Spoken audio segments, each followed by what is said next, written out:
Work থেকে কীভাবে income করি। তো মূল কাজে চলে যাই। আমরা আগে পেইড ওয়ার্কে ক্লিক করব।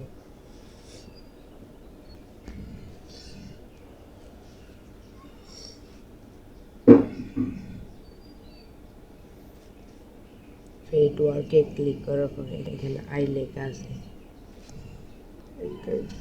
আই টিপ দেব।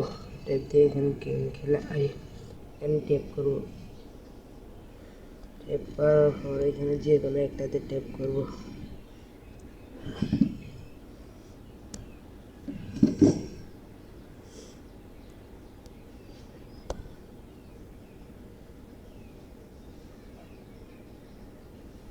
দেখেন এখানে একটা গেম কমপ্লিট করলে কত টাকা, এখানে $10, 10,000 পয়েন্ট, $10। তো আপনারা সবাই যারা যারা ইনকাম করতেছেন তারা আমার কমেন্ট বক্সে কমেন্ট করে যান।